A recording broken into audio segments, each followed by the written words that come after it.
These Navy culinary specialists are preparing 15 pounds of turkey, 10 pounds of ham, and pulled pork sandwiches made from scratch, along with mac and cheese, corn, mashed potatoes, and cookies. Ooh, almost. To serve a crew of 150 sailors. Pulled pork, macaroni.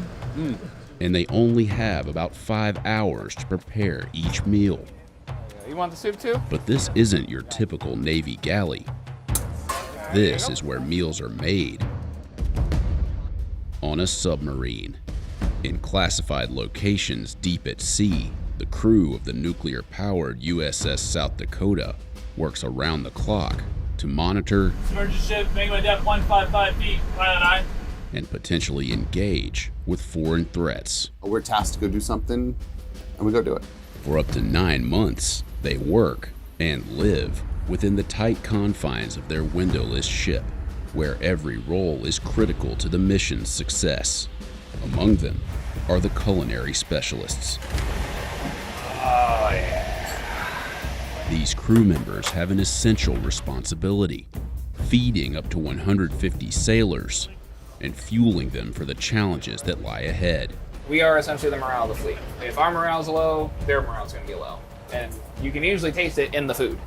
Business Insider spent 2 days aboard the USS South Dakota while it lay in port at Naval Submarine Base New London in Groton, Connecticut, observing culinary specialists preparing breakfast, lunch, and dinner for the crew.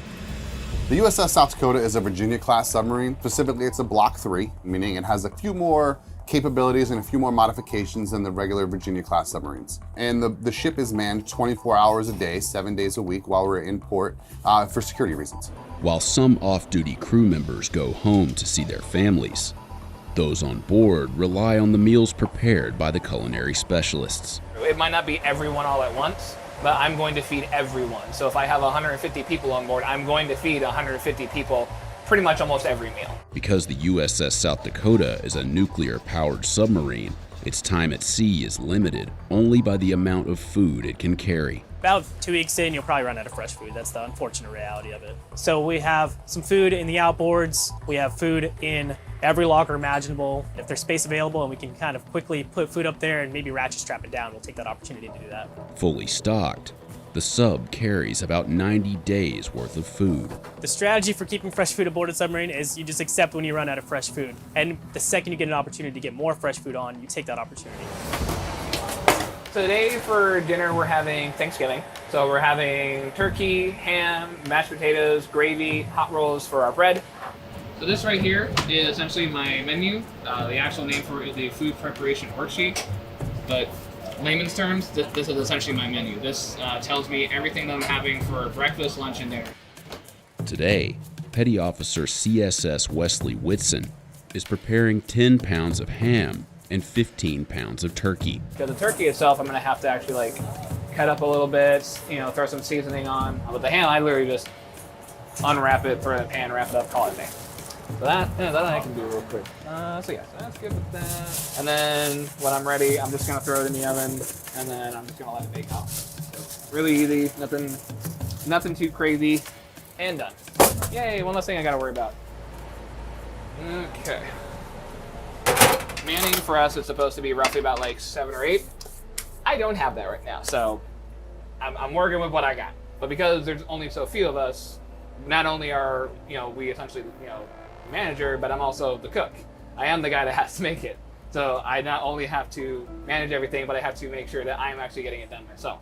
Days will usually take care of like lunch and dinner and for the meals. The night guy will kind of help prep for lunch a little bit, but the day guys will take over and they'll finish it. With extended deployments, confined spaces, and shifts that can last up to 12 hours, submarine assignments aren't desirable to many.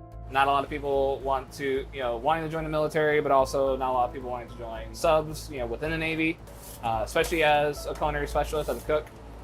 And I get it, this job isn't for everyone. To compensate, the Navy offers an additional $85 to $600 a month to submarine crew members based on rank and time in service. Culinary specialists who work aboard submarines earn a base salary of about $26,000. Now I just let those set and proof. So I'll give them roughly about an hour or so, and then I'll turn it over to actually bake, and then they should be good to go. So not only am I the galley watch captain, but I am also our bulk storeroom custodian, or JOD as we call it, which stands for Jack of the Dust. That responsibility for me is to go about and do what we call breakouts, or shopping, to put it in layman's terms. They'll look at the menu, they'll write a list of like what groceries, what food items they need, or groceries, and it'll be like, I need this stuff, and I'll take it and be like, okay. And then I just go to where we keep all of our food, all the storerooms on board, and then I will break it out for them. That way they have it available for the next day. Food is kept in storerooms, small cabinets, and other locations around the ship. But because of operational security concerns, cameras were only allowed in the galley during our visit. Space is a luxury in a submarine, so definitely keeping food anywhere where we can to maximize the amount that we have on board. So actually in all of these bench seats we'll have food, as well as these backs we'll have some extra dry provisions. And that'll be the same for all these bench seats. That'll have some maple syrup, chocolate syrup, strawberry syrup. So any kind of random select items like that. We'll have soy sauce in those. We'll have seasoning in these outboard ones. Yeah, so we got bags of soup in there. So I am the supply officer at shop on board.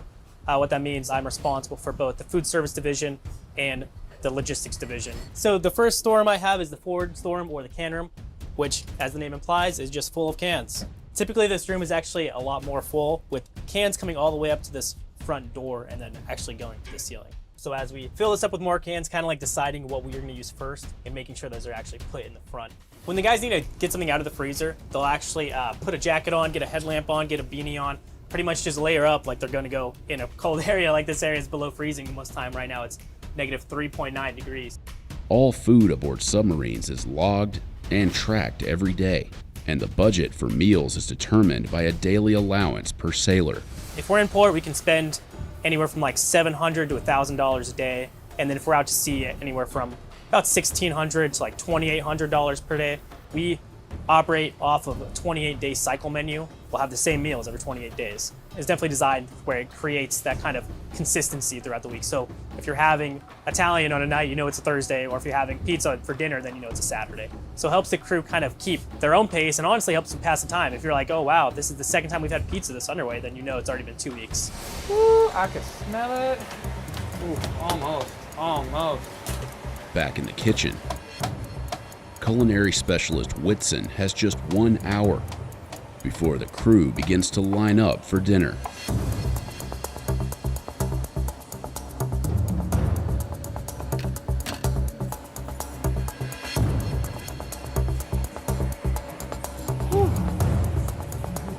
How's it feel to be done cooking? Feels good.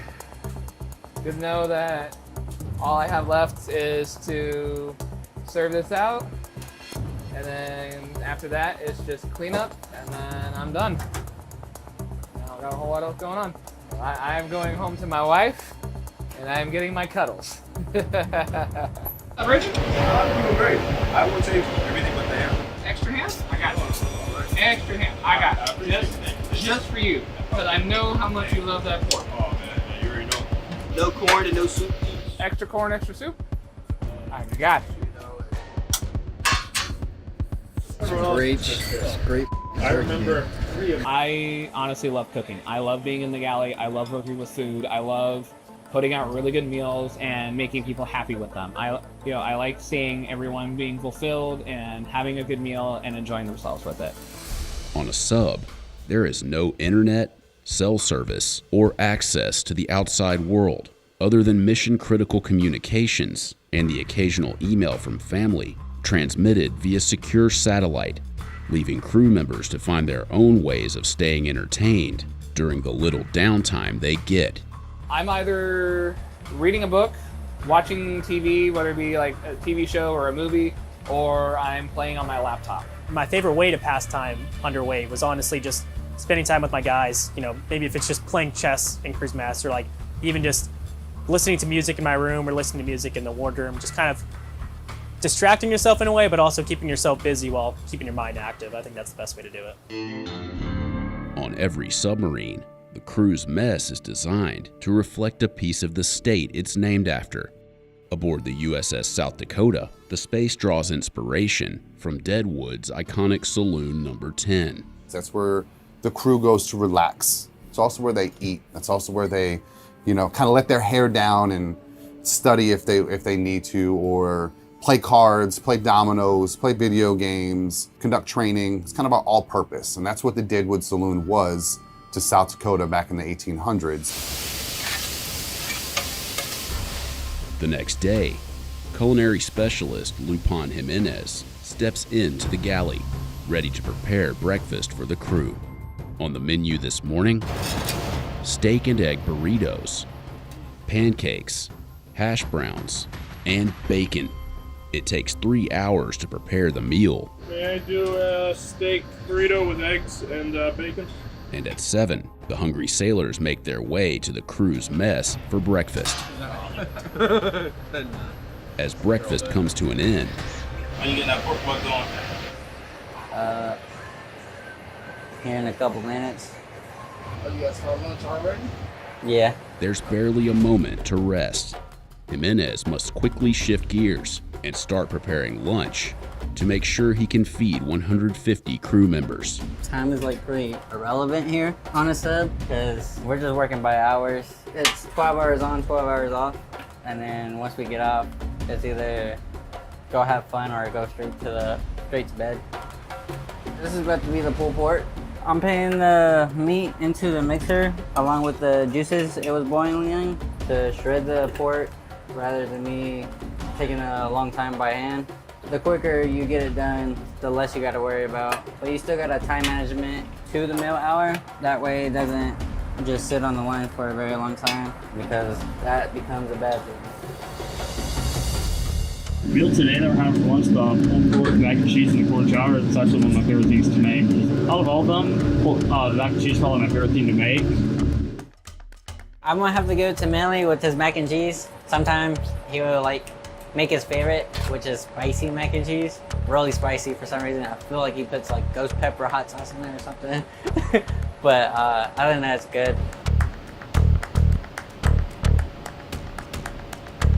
I'm about to make some hot roll dough and turn them into buns from scratch.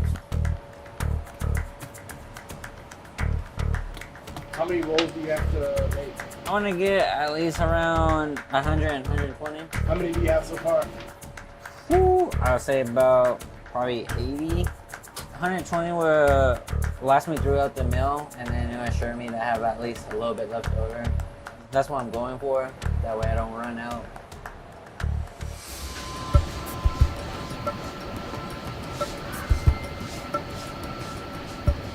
A bit more salt.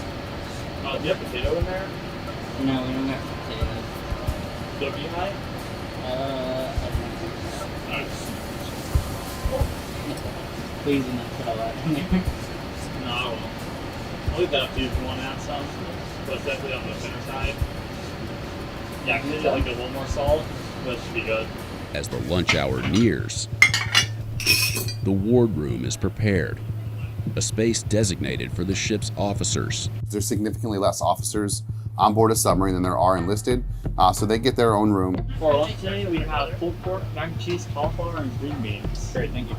Typically used for work, relaxation, and socializing, the wardroom becomes a dining room during meal times. For the officers, this is their place to come and eat. The family-style meal serving that happens in the wardroom is very history-rich. While the dinner service is a privilege for the officers aboard, it's not uncommon for them to join the crew in the crew's mess. Pulled pork, macaroni. And that's when you put them together. Got to.